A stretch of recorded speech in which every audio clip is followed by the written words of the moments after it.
कृष्णाय वासुदेवाय हरे परमात्मने प्रणतः क्लेशनाशाय गोविंदाय नमो नमः।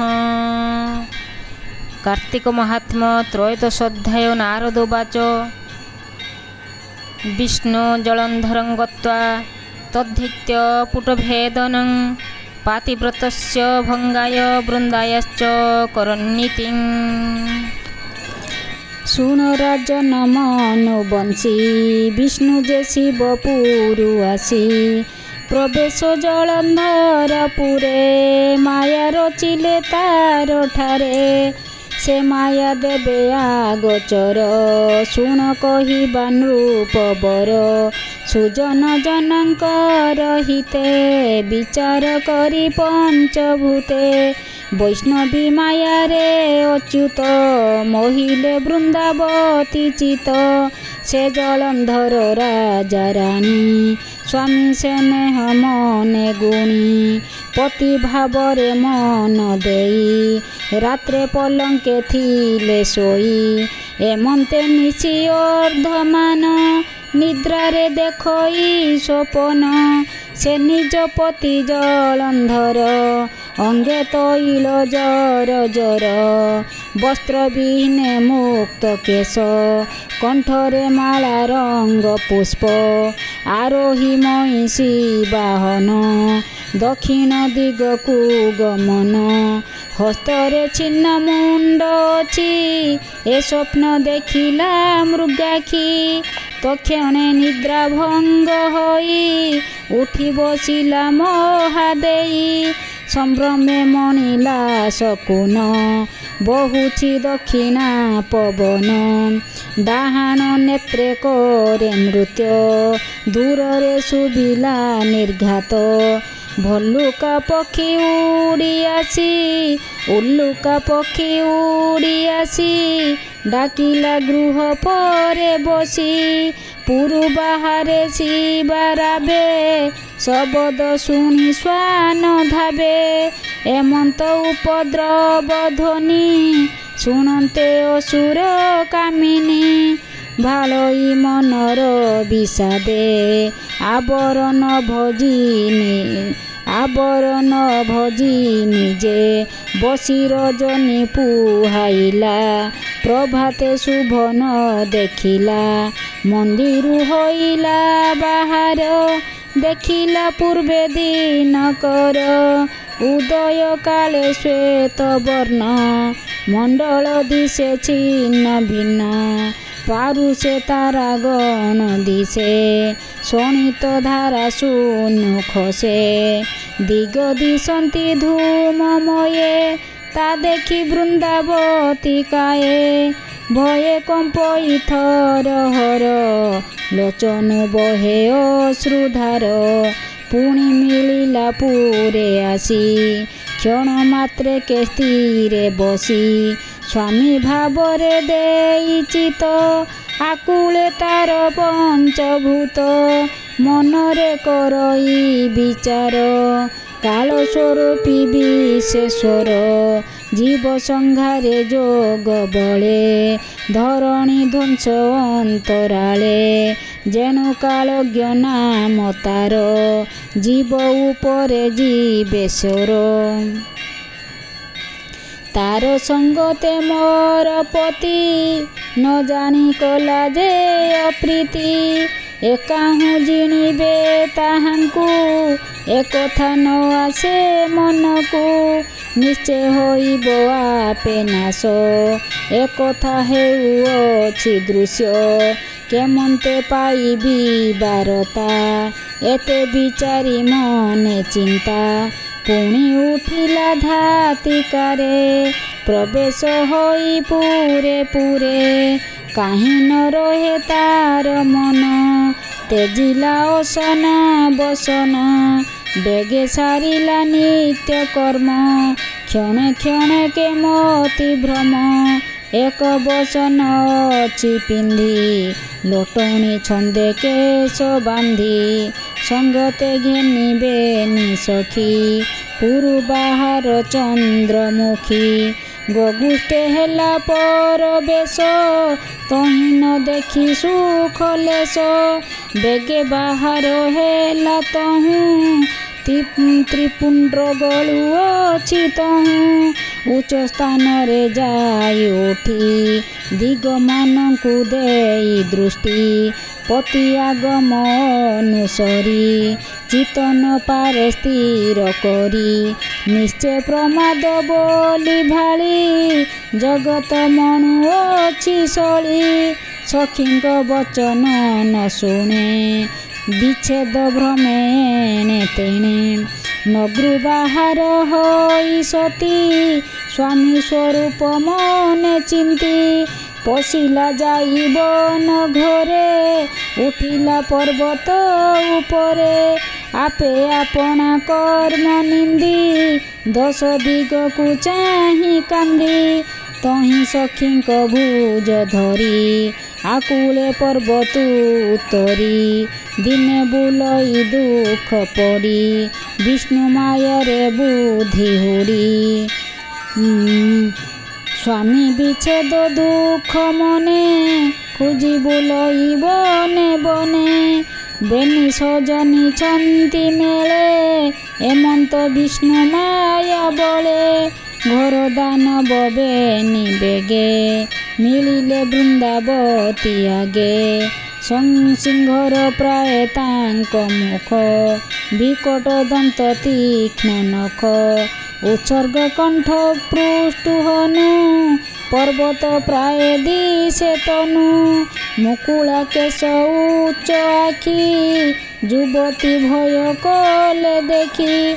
ଅସୁର ଘୋର ନାଦ କରି, करे कंटक वृक्ष धरी। पाटी विस्तारी धाइछन्ति, ता देखि भयो वृन्दावती। बेनी सजनी घेन संगे, बेनी सजनी घेनी संगे। पलाई मनर आतंके, केतेक दूरे करुषि। जोग ध्यान रे छन्ति बसी, अपूर्व रूप दिव्य शोभा। अनल प्राय ज्योति प्रभा, कर्णे कुंडल शिरे जटा। पिंदिछि तंबार काछटा, सर्वांगे भस्म विलेपन। मौने निश्चल आसन, बेनी नयन बुझी बसी। मन को ब्रह्मरे निवेशी, एमंत ज्योति आगे देखी। बृंदा सहिते तीनी सखी, शरण गले तांक पासे। असुर देखिले प्रत्यक्षे, आतंके डाकंती तरुणी। मुनि चाहिले ताहा शुणी, हस्त उंचाई हूँ हूँ करी। असुर पलाइला डरी, देखी आनंदे बृंदा हृदे। प्रणाम कला मुनि पादे, कर जुगल शिर देई। बोइला शुणी माँ गोसाई, तुम्भ प्रसादे आम्भे प्राणे। रक्षा पाइलु तीनी जणे, एबे मु पुछई एमंत। तुम्भे सर्वज्ञ तपवंत, तृतीय काल कथा जान। मोर वचन एबे शुण, मो स्वामी नाम जलंधर। ईश्वर संगे युद्ध तार, संपूर्ण मासे युद्ध कला। केही काहाकु न जिनिला, आजि मु देखिली स्वप्न। मोर स्वामीर कुशकुन, तेणु मो मने गुरु चिंता। सबु लागई विष पिता, बुलई बातुल स्वभावे। तुम्भकु भेटिलई एबे, ए बड़ भाग्य मोर जस। पाइबी स्वामीर संदेश, भले कि अछि मोर पति। विचारी कह महामती, बृंदार ए वचन शुणी। से मुनि हृद पद्मे गुणी, निश्वास छाड़ी ऊर्ध्व देशे। चाहिला उत्तर आकाशे, एही समय शून्य मार्गे। बानर बेनी गोटी बेगे, गिरी कंदरे प्राय दिशी। पवनु बेगे खसी आसी, ताहांक करे मृत्युपिंड। ଛେଦନ କରି ଗଣ୍ଡି ମୁଣ୍ଡ ଦୁହେଁ ଅଛନ୍ତି ତାହା ଧରି ବେଗେ ଭୂମିରେ ଅବତରି। ମୁନିଙ୍କ ଆଗେ ତାହା ଥୋଇ ସେ ଗଲେ ଅନ୍ତର୍ଧ୍ୟାନ ହୋଇ। ସେ ମୃତ ଶବ ବେନି ଖଣ୍ଡ ବୃନ୍ଦା ଚିହ୍ନିଲା ସ୍ୱାମୀ ମୁଣ୍ଡ। ପ୍ରତ୍ୟକ୍ଷ ଜଳନ୍ଧର ଅଙ୍ଗ ରକତେ ଦିଶୁଅଛି ରଙ୍ଗ। ଯେ ପୂର୍ବେ ଆବରଣ କାଏ ସର୍ବସଂକୁନ ତାର ଦେହେ। ବସ୍ତ୍ର ସହିତେ ଅସ୍ତ୍ର ଧନୁ ବାଣେ ବିଚ୍ଛିନ୍ନ ହୁଏ ତନୁ। ଭୂମିରେ ପଡ଼ି ଅଛି ଲୋଳି ସାଗର ସୁତ ମହାବଳୀ। ଏମନ୍ତ ଦେଖି ବୃନ୍ଦାବତୀ ସ୍ୱାମୀ ନିଧନେ ମହାସତୀ। କାନ୍ଦଇ ଧରଣୀରେ ପଡ଼ି ହୃଦରେ ବେନି କର ତାଡ଼ି। ପୁଣି ସାଉଁଟି ସ୍ୱାମୀ ଶିର ନିରଖି କରେ ହାହାକାର। ତାବେନି ସଖିଛନ୍ତି ଧରି ବିକଳେ କାନ୍ଦଇ ସୁନ୍ଦରୀ। ସୁମରି ସ୍ୱାମୀ ଗୁଣମାନ ବୋଲଇ ଧିକ ମୋ ଜୀବନ। ଭନାଥ ମୋର ପ୍ରାଣ ନାହା ରିପୁ ମର୍ଦ୍ଦନ ତୋର ବାହା। ବିଧାତା ବଳେ ବୀର ତୁହି ଜିଣିଲୁ ଚତୁର୍ଦ୍ଦଶ ମହି। ଐରି ବଳ ଧୂମକେତୁ କେତୋତେ ଦେଲେ ଅପମୃତ୍ୟୁ। ଏତେ ଅବସ୍ଥା ତୋର ଚାହିଁ ମୋ ପ୍ରାଣ ଅଛି କିମ୍ପା ରହି। ତୁ ଯେ ନ ଦେଖୁ ମୋର ଦୁଃଖ ଜୀବନ୍ତେ ଦେଲୁ କେତେ ସୁଖ। ସେ ରଣ ଯୁଝିବି କେମନ୍ତେ ସେ ଋଣ ସୁଝିବି କେମନ୍ତେ। ଭନାଥ ଘେନି ଯାଅ ମୋତେ ତୋର ଜୀବନ ଅଛି ଯହିଁ।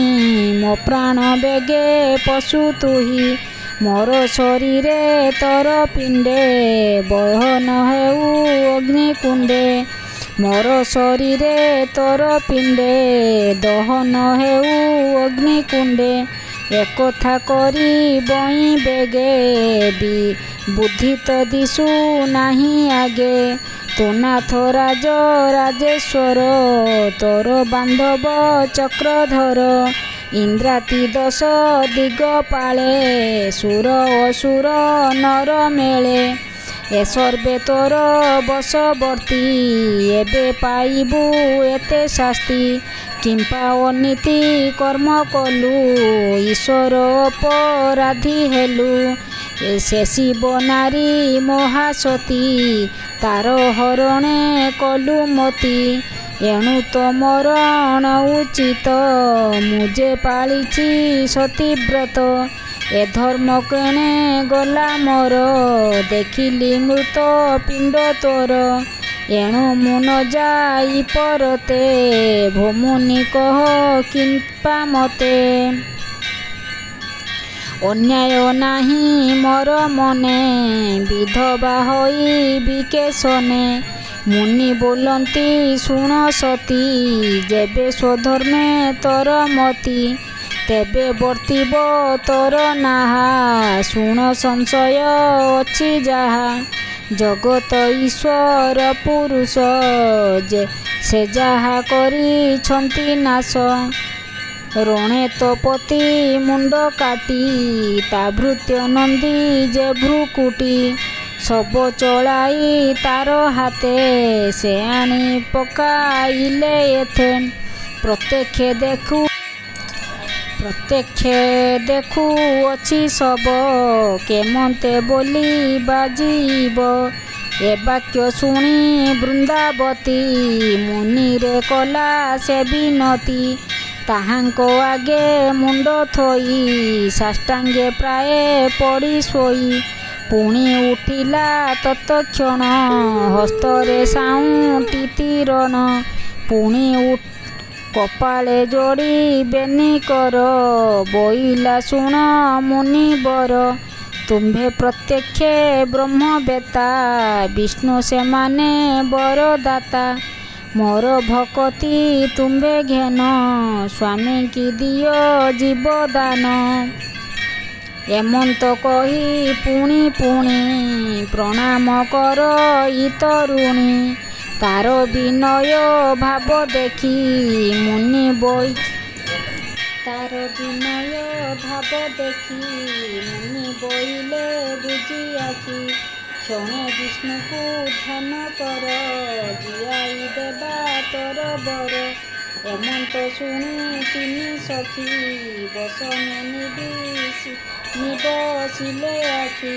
ସେ ମୁନି ମୃତ ପିଣ୍ଡ ତୁଲେ ତକ୍ଷଣେ ଅନ୍ତର୍ଧ୍ୟାନ ହେଲେ। ଆସି ମିଳିଲା ଜଳନ୍ଧର ଧନୁ ନାରାଚ ଧରି କର। କଟି କିଙ୍କଣି ନାଦ ଶୁଣି ତୁରିତେ ଚାହିଁଲେ ତରୁଣୀ। ପ୍ରତ୍ୟକ୍ଷ ଜଳନ୍ଧର ମୂର୍ତ୍ତି ଦେଖି ଆନନ୍ଦେ ବୃନ୍ଦାବତୀ। ଉତ୍ସୁକ କରି ପଞ୍ଚମନ ଦରିଦ୍ର ଜହ୍ନେ କୋଟି ଧନ। ସୁରଙ୍ଗଚ୍ୟୁତ ଫଳ ଚାହିଁ ବାଳକେ ଜହ୍ନେ ଦୁରୁଧାଇଁ। ସେହି ପ୍ରକାରେ ବୃନ୍ଦାବତୀ ସନ୍ନିଧେ ଦେଖି ନିଜ ପତି। ନିର୍ଭୟ କଲା ଆଲିଙ୍ଗନ ବଦନେ ଦେଲା ସେ ଚୁମ୍ବଦାନ। ପୁଲକେ ରୋମା ବଳି ଗାତ୍ରେ ଆନନ୍ଦେ ଅଶ୍ରୁ ଜଳ ନେତ୍ରେ। ସ୍ନେହେ ବଲ୍ଲଭ ମୁଖ ଚାହିଁ ବୋଲଇ ତୁଣ୍ଡେ ଥିଲ କାହିଁ। ତୁମ୍ଭକୁ ନ ଦେଖି ମୋ ମନ ଦଗ୍ଧ ପଟଳ ଜୟସନ। ତେମନ୍ତ ହୋଇ ପଡ଼ୁଥିଲା ଆଜି ସେ ଦୁଃଖ ଦୂର ଗଲା। ତୁମ୍ଭେ ଯେ ଥିଲ ଘୋର ରଣେ ଛେଦନ ହୋଇ ଶିବ ବାଣେ। ବାନର ଆଣି ମୃତ ପିଣ୍ଡ ମୋ ଆଗେ ଦେଲା ବେନି ଖଣ୍ଡ। ଏଠାରେ ଥିଲେ ଏକ ଜ୍ୟୋତି ମୁଁ ତାଙ୍କୁ କଲୋଇ ଭକତି। ତେଣୁ ସେ ହୋଇନ ପ୍ରସନ୍ନ ତୁମ୍ଭକୁ ଦେଲେ ଜୀବଦାନ। ମୋର କାମନା ସିଦ୍ଧ କରି ସେ ଜଣେ ଗଲେ ତ ପଚାରି। ତୁମେ ତ ପାଇଲ ଜୀବନ ଏକଥା ମୋର ବଡ଼ ପୁଣ୍ୟ। ଏବେ ପୁରକୁ ଚାଲ ଯିବା ଗହନ ବନେ କିମ୍ପା ଥିବା। ବୃନ୍ଦାବଚନ କନେ ଶୁଣି ମହାପୁରୁଷ ବାକ୍ୟ ଭଣି। ହେ ପ୍ରିୟା ଶୁଣ ସାବଧାନେ ସର୍ବକୁଶଳ ତୋର ପୁନେ। ମରଣୁ ଜିଆଇଲୁ ମତେ କି ପଟାନ୍ତର ଦେବା ତତେ। ଏବେ ତୁମର ବୋଲ ଘେନ ଏ ଯେ ଅରଣ୍ୟ ରମ୍ୟ ସ୍ଥାନ। ଏଠାରେ ରହି ଦିନା କେତେ କ୍ରୀଡ଼ା କରିବା ମନ ସୁସ୍ତେ। ସମର ଶ୍ରମ ଦେହୁ ହରି ବିଜେ କରିବା ନିଜ ପୁରୀ। ସମର ଶ୍ରମ ଦେହୁ ହରି ବିଜେ କରିବା ନିଜ ପୁରୀ। ଶୁଣି ଆନନ୍ଦ ବୃନ୍ଦାବତୀ ସ୍ୱାମୀ ସ୍ନେହ କଲା ପ୍ରୀତି। ବିପିନେ ଏକ ପୁର ରଚି ଅତି ଆନନ୍ଦ ଦିନ ବଞ୍ଚି। ଏମନ୍ତେ ଗଲା କେଷୋଡ଼ ମାସ ଶରତ ଋତୁ ପରବେଶ। ବିଷ୍ଣୁ ଯେ ମାୟା ରୂପ ଧରି ହରିଲେ ଜଳନ୍ଧର ନାରୀ। ବ୍ରତ୍ୟ କରି ନାଶ ପୁଣି ଚିନ୍ତିଲା ନିଜ ବେଶ। ମନେ ବିଚାରି କଲେ ହରି ଏ ସତୀ ହୋଇଲା ଦୋଚାରୀ। ସ୍ୱଧର୍ମ ପଣ କଲା ଦୂର ଏବେ ମରିବ ଜଳନ୍ଧର। ଦେବଙ୍କ କାର୍ଯ୍ୟ ଯେବେ ହେବ ଆମ୍ଭ ଏ ରୂପ କିମ୍ପା ଥିବ। ଏବେ ବିଚାରି ନର ହରି ବୃନ୍ଦାକୁ କୋଳେଛନ୍ତି ଧରି।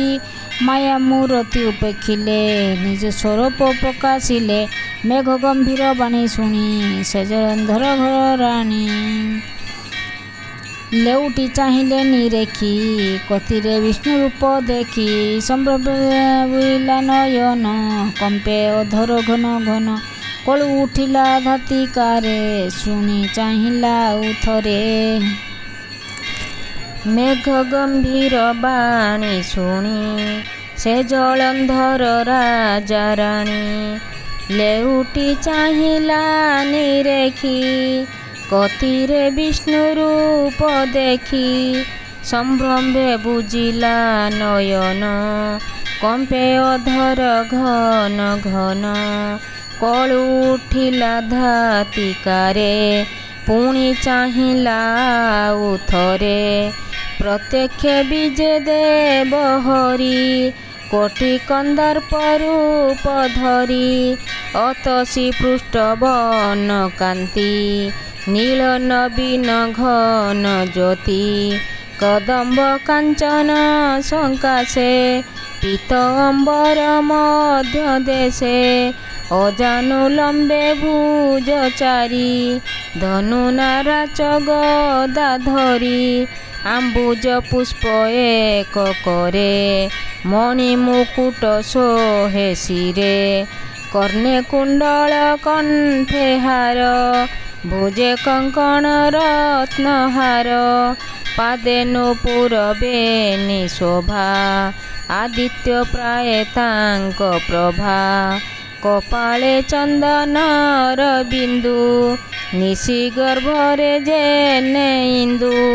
କଣ୍ଠେ ଲମ୍ବାଇ ବନମାଳ ବିଦ ବାହୁଟି ଭୁଜ ମୂଳ। ଅଙ୍ଗୁଳି ମାନଙ୍କରେ ମୁଦି ନବଗ୍ରହଙ୍କ ଜ୍ୟୋତି ନିନ୍ଦି। ଏମନ୍ତ ରୂପେ ବ୍ରହ୍ମ ରାଶି ବୃନ୍ଦାକୁ ଚାହିଁ ଅଳ୍ପ ହସି।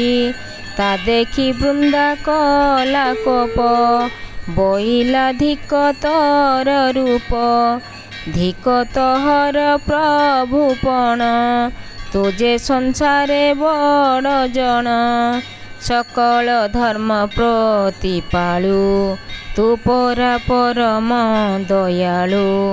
ତୋ ନାମ ଧରି ପାପି ଜନେ ସଂସାରୁ ତରନ୍ତି କେଶନେ। ମୋ ପ୍ରତି ବାନ୍ଧବ ବ୍ୟବହାରେ ଏହା ଅର୍ଜିଲା ରଖି ଘରେ। ତୁ ତ ସୁଦୃଢ଼ ତୁ ତ ସୁହୃଦ ଫଳ ଦେଲୁ ଏଡ଼େ ଅକର୍ମ କିମ୍ପା କଲୁ। ମୂର୍ଖ ଜନକୁ ନାହିଁ ଦୟା ଏବେ ଜାଣିଲି ତୋର ମାୟା। ଯେ ବଣ ବେନି ଦୈତ ବନେ ଦେଖି ଡରିଲା ଭୟ ମନେ। ଯେ ଋଷି କରୁଥିଲା ତପ ଯେ ବେନି ମର୍କଟ ସ୍ୱରୂପ। ଯେ ମୃତ ଶବ ତୋର ଆଗେ ଏ ସର୍ବକୃତ୍ୟ ତୋର ଯୁଗେ। ମୁଁ ସ୍ତ୍ରୀ ଅବଳା ଯୁକତେ ଏଡ଼େ କପଟ କିଆଁ ମତେ। କପଟେ ହରିଲୁ ମୋ ତପ ଏବେ ତୁ ଘେନ ମୋର ସାପ। ତୋର ଭାରି ଜାନା ମୋ ଶିରି ତାକୁ ଅସୁର ନେବେ ହରି। ମୋତେ ଭଣ୍ଡିଲୁ ଯେଉଁ ବାଗେ ସେହି ପ୍ରକାରେ ତୋର ଆଗେ। ଅସୁର ଦେବ ଶିରେ ବେନି ତୋ ନାରୀ କାନ୍ଦୁ ତାହା ଘେନି। ତୁ ଯେଉଁ ଜ୍ୟୋତି ବେଶ ଧରି ମୋତେ ଭଣ୍ଡିଲୁ ମାୟା କରି। ସେଇ ସ୍ୱରୂପେ ବନେ ବୁଲ ତୋ ସଖା ହେଉ କପିବଳ। ଧର୍ମ ପୁରାଣ ଯେତେ ସତ ଏତତେ ହେଉ ପରାହତ। ମୋତେ ଯେ କଲୁ ବିଡ଼ମ୍ବନ ଏ ଦେହ ହେଲା ଅକାରଣ। ମୁଁ ଏହା ନ ରଖିବି ଆଉ ତୋର ଉପରେ ହତ୍ୟା ହେଉ। ଏମନ୍ତେ ବୋଲି ବୃନ୍ଦାବତୀ ବହ୍ନିକି ଆଣିଲା ଝଟତି। ବନେ ଯେ ଥିଲା କାଷ୍ଟ ରାଶି ଅନଳ ସେ କୁଢ଼େ ପ୍ରବେଶୀ। ସମିଧ ପାଇ ଅଗ୍ନି ଜଳେ ପ୍ରଚଣ୍ଡା ନଳ ବିକରାଳେ। ତା ଦେଖି ଜଗତ ଠାକୁର ବୃନ୍ଦାକୁ ସମାର୍ଜନ୍ତି କର। ବୋଲନ୍ତି ନ ପଡ଼ ଅନଳେ ତୋ ପତି ବର୍ତ୍ତିଛି କୁଶଳେ। ବିପଦ କଥାକୁ ନ ଭାଳ ଆମ୍ଭେ କରିବୁ ସବୁ ଭଲ। ଏମନ୍ତ ଗୋବିନ୍ଦ ବଚନେ ବୃନ୍ଦାତନ ଶୁଣିଲା କର୍ଣ୍ଣେ। ହବ୍ୟ ବାହନ ପରେ ବସି ତକ୍ଷଣ ହେଲା ଭସ୍ମ ରାଶି। ଦେଖି ସେ ଅବଳାର ମତି ବିସ୍ମିତ ହୋଇ ଲକ୍ଷ୍ମୀପତି। ଅଙ୍ଗେ ତା ଭସ୍ମ ରାଶି ବୋଳି ଚିନ୍ତାରେ ନ ପାରିଲେ ଚଳି। ବୃନ୍ଦାକୁ ମନେ ଧ୍ୟାନ କରି ଯେନେ ଅଚଳ ମହାଗିରି। ତେମନ୍ତ ଭାବେ ନାରାୟଣ ବ୍ରତରେ ହୋଇଲେ ମୌନ। ସେ ପ୍ରଭୁ ଚରଣ କମଳେ ସୁଜନ ଚିନ୍ତ ଯୋଗ ବଳେ।